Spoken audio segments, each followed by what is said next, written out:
Assalamualaikum warahmatullahi wabarakatuh. Perkenalkan, nama saya Septin Husnul Khotimah dengan NIM 23060210003. Di sini saya akan menjelaskan mengenai struktur bumi guna memenuhi salah satu tugas mata kuliah Kapita Selekta yang diampu oleh Ibu Feni Widianti MPD. Langsung saja kita ke materinya. Oke, tapi pembahasan yang akan kami bahas yaitu ada bentuk dan permukaan bumi, ada struktur bumi, ada lapisan bumi, dan yang terakhir yaitu bencana alam. Kita masuk integrasi keislaman. Pada surat Al-Baqarah ayat 22. Yang bunyinya, A'udzu billahi minasyaitonir rajim. Bismillahirrahmanirrahim. Alladzi ja'ala lakumul arda firasyan was-samaa'a bina'an wa anzala minas samaa'i ma'an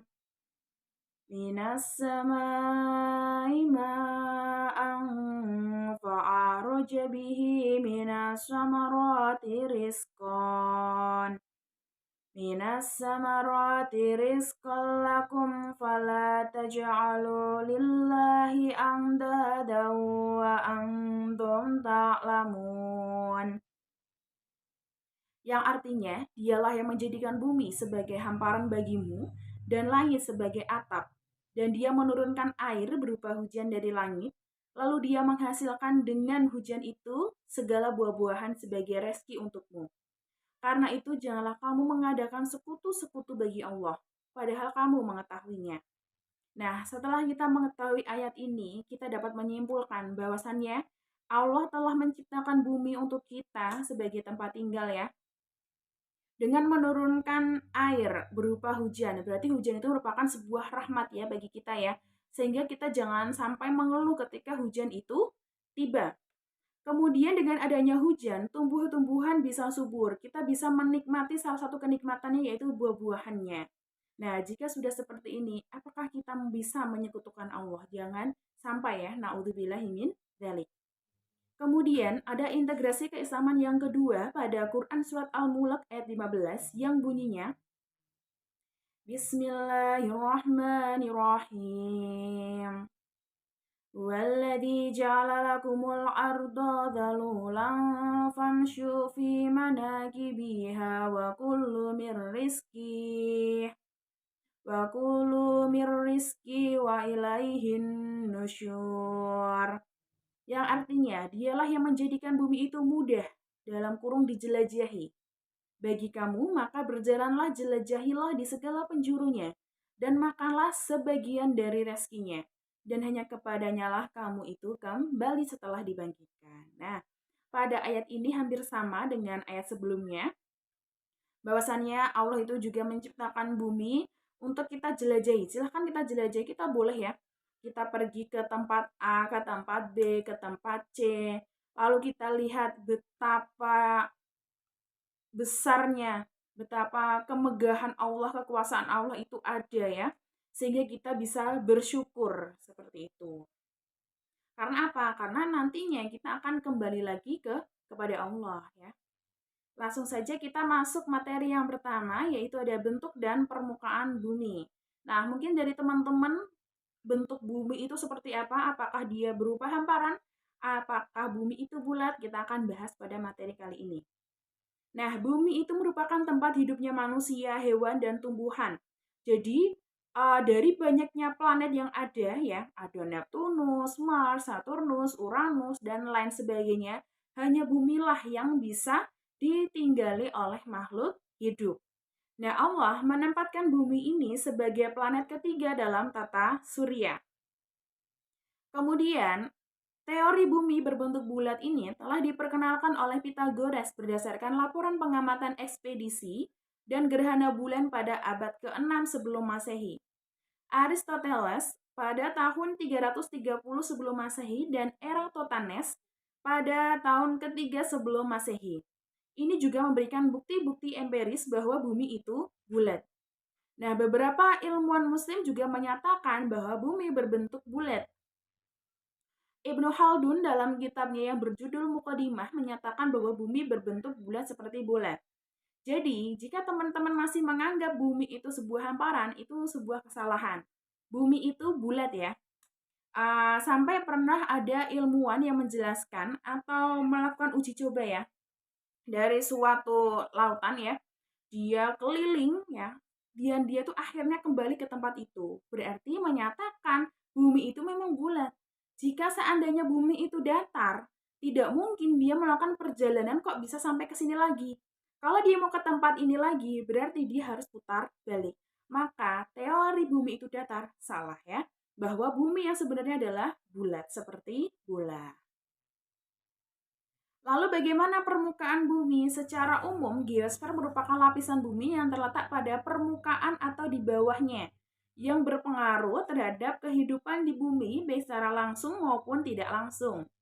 Nah, geosfer adalah suatu fenomena atau peristiwa yang terjadi di permukaan bumi. Nah, hal tersebut meliputi apa saja? Ya, ada atmosfer, ada litosfer, ada biosfer, ada hidrosfer, dan juga antroposfer. Itu apa aja artinya? Apakah maksudnya? Nah, kita akan pelajari satu persatu. Kita bisa lihat ini pada gambar ya. The Earth's atmosphere, urutan dari yang paling dalam sampai yang paling luar. Kita langsung saja ya teman-teman masuk ke struktur buminya. Yang mana para ilmuwan menyimpulkan bahwa bumi tersusun dari 3 lapisan, yaitu lapisan kulit bumi atau biasa disebut dengan kerak bumi, kemudian ada mantel atau bisa disebut dengan selimut bumi, dan yang terakhir adalah lapisan inti bumi, berarti lapisan yang benar-benar berada paling dalam ya di dalam bumi. Oke, kita masuk ke lapisan inti bumi dulu. Di mana lapisan inti bumi ini tersusun dari mineral cair besi dan juga nikel. Inti bumi terbagi menjadi dua, yaitu inti dalam berupa materi padat dan inti luar bumi berupa cairan. Jadi inti itu kan sudah di dalam ya. Nah, intinya ini masih dibagi menjadi dua, ada inti dalam dan inti luar. Nah, untuk yang inti di dalam berarti udah inti, dia masih berada di paling dalam, berarti paling tengah ya. Ini berupa padatan. Terus inti dalam yang di luar ya, ini berupa cairan. Nah, nanti struktur lagi dan akhirnya sampai yang bumi itu nanti. Kita akan bahas inti bumi dulu ya. Nah, selanjutnya ada mantel. Nah, setelah inti bumi tadi ada lapisan mantel. Lapisan mantel ini merupakan lapisan yang paling besar ya daripada dua tadi. Sehingga massa bumi kurang lebih 80% ini berada pada mantel bumi. Nah, terus mantel bumi bagian bawahnya ini bersifat plastis atau bisa disebut dengan astenosfer. Secara umum, lapisan selimut bumi ini terdiri dari 3 bagian ya. Ada litosfer, ada astenosfer, dan mesosfer. Nah, itu apa aja? Oke, nanti kita bahas di materi lapisan bumi. Kita masuk ke lapisan yang terakhir ya, yaitu lapisan kulit atau kerak bumi. Lapisan ketiga ini merupakan bagian terluar bumi. Ketebalannya antara 0 sampai 100 km yang merupakan lapisan tanah dan bebatuan. Jadi lapisan kulit bumi ini tentunya yang sering kita lihat ya, yang sering kita pijak ya, kita lihat itu ada tanahnya, ada batu-batuannya, ya, itu berarti merupakan lapisan kerak ya, kerak bumi yang biasa sering kita lihat. Sampai kurang lebih 100 km. Biasanya ketika kita sudah menggali sampai sedalam itu ya, atau biasanya dalam pembuatan sumur ya, kalau sudah melebihi 100 km itu biasanya sudah mencapai lapisan mantel. Kemudian lapisan kulit bumi ini dibagi menjadi dua, yaitu ada kerak samudra dan ada juga kerak benua. Kerak samudra ini tersusun mineral yang kaya akan silika dan magnesium. Kalau kerak benua tersusun atas mineral yang kaya akan silika dan juga aluminium. Jadi sama-sama punya silika, tapi yang membedakan kalau samudra itu punyanya magnesium, kalau yang benua dia punyanya aluminium. Nah, tadi kan sering membahas lapisan-lapisan ya, maka kali ini selanjutnya kita akan membahas lapisan bumi. Yang pertama ada atmosfer, yang mungkin teman-teman sering mendengarnya ini kata-kata atmosfer. Berasal dari bahasa apa ternyata? Ada dua ya, dipisahkan ya, yaitu atmos yang berarti uap air dan gas ya. Kalau Spira yang berarti selimut. Jadi atmosfer ini merupakan lapisan gas yang menyelimuti suatu planet. Fungsinya untuk apa? Untuk melindungi bumi ya dari paparan radiasi sinar UV, melindungi benda-benda luar angkasa yang jatuh, mengatur proses penerimaan panas sinar matahari 34%, lalu kembali dipantulkan ke angkasa. Jadi teman-teman, panasnya matahari itu tidak semuanya atau tidak 100% itu sampai ke bumi. Jadi dibagi dari beberapa ya. 34%-nya ini dipantulkan lagi ke angkasa. Jadi hanya berapa persen aja yang sampai ke bumi. Dan atmosfer ini juga melindungi bumi dari radiasi sinar UV ya. Sehingga UV yang datang ke bumi ini tidak terlalu banyak. Itu. Karena radiasi sinar UV ini sangat berbahaya ya jika terlalu banyak terpapar di kulit manusia. Ini ada gambarnya bersama kayak di awal tadi ya teman-teman. Kemudian di atmosfer ini ada troposfer lanjutnya. Troposfer ini adalah lapisan atmosfer terendah ya yang tebalnya kira-kira sampai dengan 69 km di atas permukaan bumi. Di atas ya. Nah, lapisan ini memiliki kombinasi gas yang dianggap paling baik untuk mendukung kehidupan di bumi. Lebih 80% kandungan gas atmosfer terdapat di lapisan ini. Jadi troposfer ini dia dianggap lapisan yang paling baik ya. Karena apa? Karena mendukung kehidupannya manusia. Tidak terlalu panas gitu ya. Dan kandungan gasnya ini pun juga bisa dimanfaatkan oleh manusia. Kemudian ada stratosfer, lapisan kedua dari atmosfer bumi, terletak di atasnya troposfer ya. Jadi kalau tadi itu ada troposfer, kemudian ini ada stratosfer. Dia juga berada di bawahnya mesosfer, ketebalannya sekitar 15 sampai 55 km. Nah, di dalam lapisan ini terdapat lapisan ozon yang terbentuk pada ketinggian 20 km. Kemudian untuk mesosfer ini adalah lapisan udara ketiga di mana suhu atmosfer akan berkurang dengan pertambahan ketinggian hingga ke lapisan keempat yaitu termosfer. Nah, biasanya di sini satelit bisa hancur karena panas ya di mesosfer itu ya. Kemudian ada termosfer. Kata termos ini berasal dari bahasa Yunani ya yang berarti panas dan sfer yang berarti lapisan. Kemudian termosfer adalah lapisan atmosfer bumi yang berada persis di atas mesosfer dan di bawah eksosfer. Nah, dalam lapisan ini radiasi UV menyebabkan ionisasi, sehingga lapisan ini mulai berada di sekitar 85 km. Jadi, kalau kita bayangkan ya, lapisan atmosfer itu, tadi yang di awal sampai yang terakhir ini di termosfer, berarti dari yang baik tadi, sampai mendekati atau keluar dari bumi, itu ada termosfer, berarti semakin panas. Jadi, semakin ke sana itu semakin panas. Karena apa? Dia lebih dekat dengan matahari ya. Seperti yang dijelaskan tadi bahwa termosfer ini merupakan lapisan yang lumayan panas sehingga di sini banyak sekali radiasi UV ya. Terus dengan banyaknya radiasi UV tentunya akan menyebabkan ionisasi. Nah, kalau sudah terjadi ionisasi, apa yang akan terjadi? Ya udah, suhu pada lapisan ini akan meningkat. Terus menjadi beberapa lapisan lagi. Ada lapisan udara E, ada juga lapisan udara F. Kita bisa lihat pada gambar tersebut ya. Kemudian ada eksosfer. Nah, lapisan bumi ini yang terletak paling luar. Pada lapisan ini terdapat refleksi cahaya matahari yang dipantulkan oleh partikel debu meteoritik. Butiran-butiran gas pada lapisan ini berangsur-angsur meloloskan diri ke angkasa luar, sehingga lapisan ini juga dinamakan disipasisfer atau geostasioner. Nah, ini lapisan yang paling luar ya, yang paling dekat dengan matahari. Jadi kalau termosfer tadi sudah dikatakan panas dan dekat ya, eksosfer apalagi gitu ya, tambah dekat lagi dengan matahari sampai-sampai lapisan atau butiran gas yang berangsur-angsur ini bisa meloloskan diri ya, seperti itu. Kemudian setelah atmosfer ada hidrosfer. Hidrosfer itu apa ya teman-teman? Yaitu lapisan air yang ada di permukaan bumi. Pembentukan hidrosfer itu berasal dari berbagai sumber yang ada di bumi. Kata hidro ini berasal dari bahasa Inggris ya, yang artinya hydrosphere. Hydro berarti air, sphere berarti bulatan atau lingkup. Nah, siklus hidrologi adalah suatu proses peredaran atau daur ulang air secara berurutan dan terus-menerus. Pemanasan sinar matahari juga menjadi pengaruh pada siklus hidrologinya di sini ya. Nah, kita lihat ini pada gambar. Di sini ada air tanah, ada garam, ada air laut ya. Di mana ketika air laut ini terkena panasnya matahari, otomatis air akan mengalami penguapan. Terjadi evaporasi. Nah, air yang sudah menguap ini kemana? Terbentuk menjadi sebuah awan. Nah, kalau sudah penuh ya, nanti awannya sudah mulai berat, akan keluar titik-titik air yang biasa kita sebut dengan hujan. Seperti itu. Nah, terus hujannya ini akan apa ya? Bisa dimanfaatkan ya oleh tumbuhan-tumbuhan, oleh manusia ya.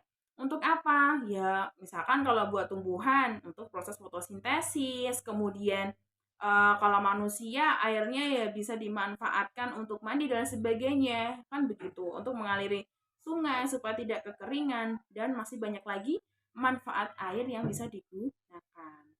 Kemudian ada litosfer. Nah, litosfer itu apa? Litosfer merupakan kerak bumi terluar yang tersusun atas lempeng-lempeng tektonik yang sangat sulit bergerak ya. Posisinya pun berada di atas batuan terapung yang tentunya dia akan lebih mudah bergerak satu sama lain ya. Ketebalannya rata-rata 100 km ya dengan susunan kerak bumi dan mantel. Jadi kalau ada kerak bumi, tadi kan gini ya, kerak bumi terus mantel. Nah, itu merupakan lapisan litosfer. Jadi posisi ini tuh berdekatan ya dengan astenosfer. Nah, pada lapisan ini umumnya terjadi senyawa kimia yang kaya akan silika dioksida. Nah, seperti itu untuk litosfer.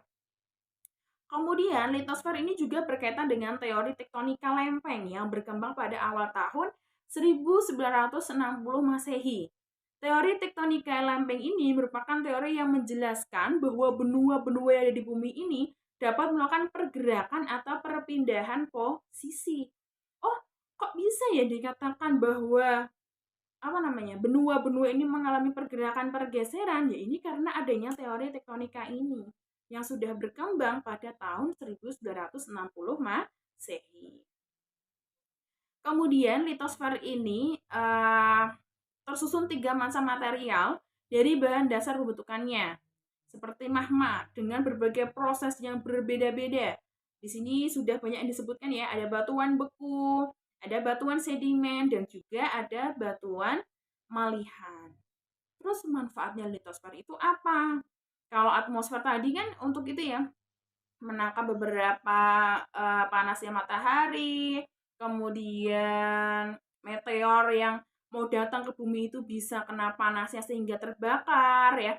Kemudian menangkap sinar UV, kan seperti itulah. Kalau litosfer apa? Oh, litosfer ini ternyata dapat digunakan sebagai sumber energi, sebagai pemenuhan kebutuhan industri, sebagai bahan pembuat perhiasan ya, sebagai sumber energi dan bahan peledak, dan juga sebagai bahan baku pupuk ya, seperti nitrogen ataupun fosfat. Nah, kalau tadi sudah dijelaskan mengenai bumi itu apa, bentuk bumi itu bagaimana, kemudian struktur bumi ada apa aja. Di dalam struktur bumi tentunya ada lapisan-lapisannya. Lapisannya ada apa saja dan manfaatnya sudah kita ketahui. Terus biasanya nih yang sering terjadi ya, apalagi zaman sekarang ya, zaman sekarang itu sering terjadi bencana alam. Kita kenali bencana-bencana alam yang ada di Indonesia. Yang pertama ada gunung meletus. Nah, di sini kita bisa baca ya. Gunung berapi itu memiliki lubang yang berbentuk melingkar di daerah puncaknya atau biasa disebut dengan kawah. Tentunya teman-teman tidak asing ya dengan kata kawah ya. Ketika erupsi, maka magma atau material itu memuntahkan melalui kawah gunung berapi. Terus erupsi ini disebabkan karena apa? Karena tekanan gas yang kuat di dalam bumi terus mendorong magma. Jadi kekuatannya sangat tinggi ya di dalam bumi itu ya. Sehingga magma akan terus naik menuju permukaan, naik terus. Nah, kalau sampai tidak terkontrol ya, maka bisa menyebabkan erupsi yang luar biasa. Nah, bahkan mungkin bisa sampai keluar dari kawah seperti itu. Nah, di sini ada gambarnya ini ya. Magma yang mungkin ada di dalam gunung ini, kalau dia bergoncangannya tinggi ya, sehingga nih mama bisa keluar dari kawah sehingga mungkin sampai ke permukaan manusia. Nah, bisa dilihat di gambar ya, teman-teman. Kemudian ada gempa bumi. Nah, dari tadi itu gunung meletus ya. Sekarang kita bisa pahami juga gempa bumi. Gempa bumi ini juga salah satu bencana yang mungkin sering ya terjadi di Indonesia. Kemudian kita langsung saja masuk ke pengertiannya. Bahwasannya gempa bumi itu merupakan getaran yang terjadi di permukaan bumi akibat yang disebabkan oleh lempengan bumi yang bergerak. Sehingga secara tiba-tiba diikuti dengan terjadinya patahan atau sesar, atau mungkin sering disebut dengan fault. Nah, seperti itu. Atau mereka itu akan melepaskan energi dari dalam perut bumi secara tiba-tiba. Selain disebabkan karena pergerakan lempeng bumi, ternyata gempa bumi ini dapat disebabkan oleh faktor lainnya. Nah, karena Indonesia itu kan berada di 3 lempeng tektonik ya teman-teman, sehingga Indonesia tuh sering terjadi bencana alam. Tapi di sini dikatakan bahwa ternyata gempa bumi itu tidak hanya diakibatkan karena lempengan saja, tapi mungkin karena gempa vulkanik, gempa tektonik, kemudian ada gempa runtuhan, gempa buatan, atau mungkin juga bisa terjadi gempa tumbukan. Nah, seperti itu ya. Jadi, kita bisa garis bawahi bahwasannya gempa bumi ini memang sering diakibatkan karena lempeng ya. Karena lempengannya itu tabrakan ya, atau bergesekan ya. Tapi ternyata tidak hanya karena lempeng saja. Seperti itu. Nah, langsung saja kita masuk ke miskonsepsinya. Jadi mungkin ini konsep yang sering didengar teman-teman, tapi ternyata salah, yaitu bahwa bumi itu datar. Tadi sudah dijelaskan bahwa faktanya bumi itu bulat, pepat, artinya bumi melengkung seperti permukaan bola. Ada juga batuan sedimen nih. Batuan sedimen itu terbentuk dari proses pengendapan magma. Itu salah ya. Bahwa faktanya batuan sedimen ini adalah batuan yang terbentuk bukan karena proses pengendapan magma. Seperti itu. Nah, di sini ada glosarium. Teman-teman bisa baca ya. Ini fungsinya adalah kata-kata mungkin yang teman-teman belum pahami, di sini sudah dijelaskan pengertiannya. Kemudian di sini ada daftar pustaka. Ini adalah sumber yang saya dapatkan ya dari beberapa e-book. Nah, seperti itu. Mungkin itu saja materi yang dapat saya sampaikan. Semoga dapat bermanfaat bagi teman-teman yang menonton. Mungkin dari saya itu saja. Apabila ada tutur kata saya yang kurang berkenan, saya memohon maaf yang sebesar-besarnya. Terima kasih. Wassalamualaikum warahmatullahi wabarakatuh.